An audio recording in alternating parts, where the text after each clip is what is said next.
Caesarea Maritima, 60 AD.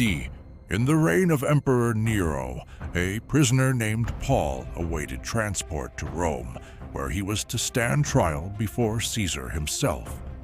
Paul was to stand trial because the Jewish religious authorities in Jerusalem had accused him of the charges of defiling the sacred temple by bringing Gentiles into its restricted courts, teaching against the law of Moses, and undermining Jewish customs and traditions. The Sanhedrin accused him of stirring sedition, inciting riots throughout the provinces, and showing dishonor to Caesar through his preaching. Most threatening to the religious establishment was Paul's passionate proclamation of the gospel, his teaching that salvation came not through rigid adherence to the law of Moses, but through faith in Jesus Christ alone. The Jewish leaders demanded the death penalty, pressuring Roman officials to act immediately. But as a Roman citizen by birth, Paul possessed the legal right to appeal directly to Caesar's judgment rather than face trial in Jerusalem. In Jerusalem, plots against his life had already been uncovered, and he could expect no justice from the court. Standing before Festus the governor, Paul uttered the decisive words that set him on this fateful journey. "I appeal to Caesar." In the prison quarters where Paul sits writing letters by lamplight, a Roman centurion named Julius approaches.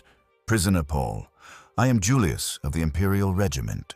Tomorrow we sail for Italy. You will remain in my custody throughout the journey." Paul replies, "May God grant us favorable winds." At dawn, they boarded a merchant ship from Adramyttium about to sail for ports along the coast of Asia Minor. Accompanying Paul were his faithful companions, Luke and Aristarchus. They begin their journey by sea, arriving first in Sidon. There, Julius allows Paul to visit friends during a port stop at Sidon. Julius says to Paul, "You may go ashore to visit your friends and receive their care."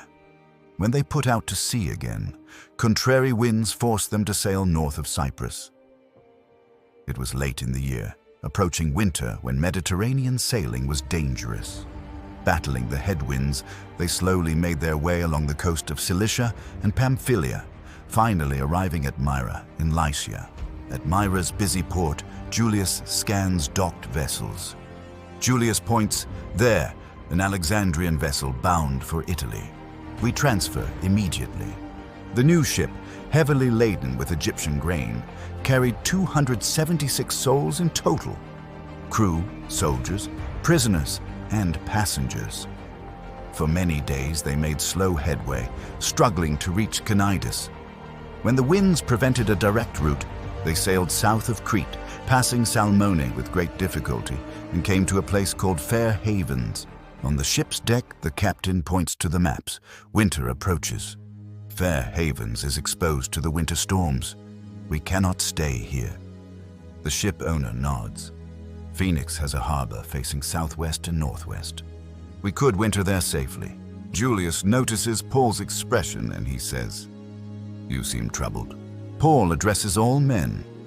"I perceive that the voyage will be with injury and much loss, not only of the cargo and the ship, but also of our lives." It's late autumn, after the Day of Atonement, when sailing was considered dangerous to impossible.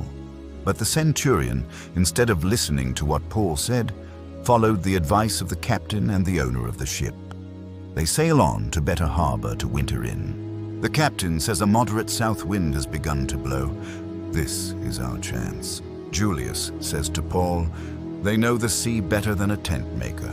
The ship sails along Crete's coastline.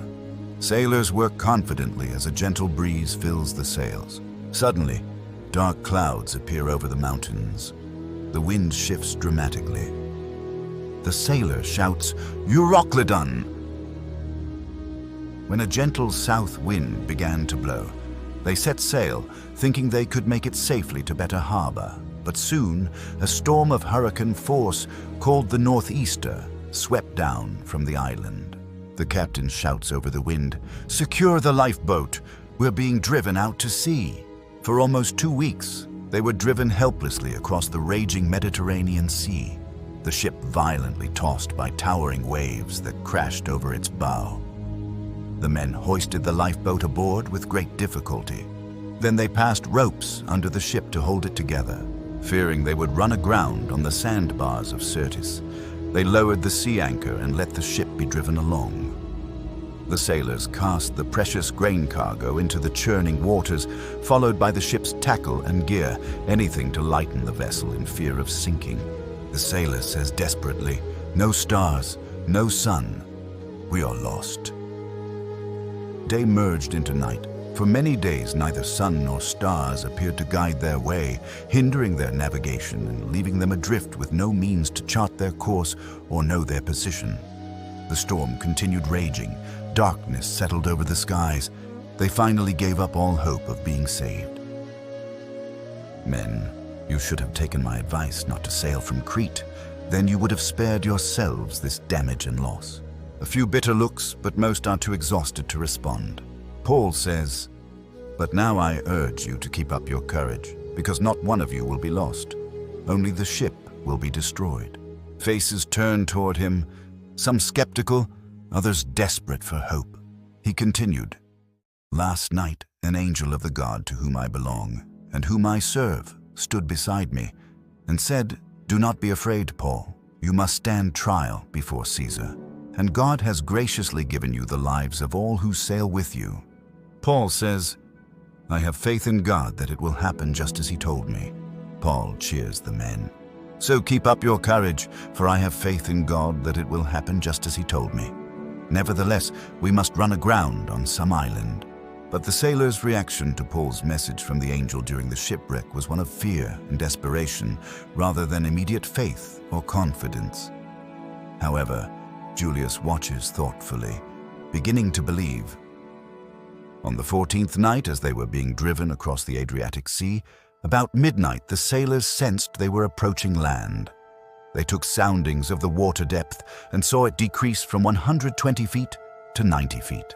The sailor calls out, "20 fathoms." Moments later, another measurement and the sailor calls out again, 15 fathoms. The water's getting shallower. Panic spread across the sailors as they were being driven toward an unseen shore in the pitch darkness, where jagged rocks and treacherous reefs awaited them. The captain gave an order. "Drop 4 anchors from the stern. Pray they hold until daylight." And so they cast 4 anchors from the stern and prayed fervently for daylight to reveal what shoreline lay before them, salvation or destruction hanging in the balance through the long, tempestuous night. A group of sailors secretly prepare the lifeboat. When Paul relayed the angel's assurance that all lives would be spared if they stayed together, the sailors were still anxious about their survival. They attempted to secretly abandon ship by lowering the lifeboat, pretending they were going to put out anchors from the bow. The sailor whispers, "We'll say we're laying out anchors from the bow." But Paul notices their deception and warned Julius that unless every sailor stayed aboard, none would be saved. Julius ordered the soldiers to cut away the ropes to the lifeboat to prevent their escape.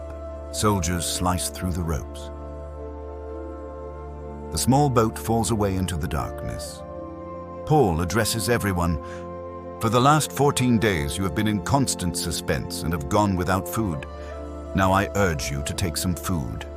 You need it to survive. Not one of you will lose a single hair from your head." He lifts the bread skyward and says, "I give thanks to God." They were all encouraged and ate some food themselves. In all, there were 276 people on board. When daylight came, they spotted a bay with a sandy beach and decided to run the ship aground there. The captain points. "We don't recognize this shore, but see that bay? If we can reach it." They cut the anchors loose, untie the ropes holding the rudders, and hoist the foresail to the wind. The ship moves toward shore, but suddenly jerks violently. The sailor shouts, "We've struck a sandbar."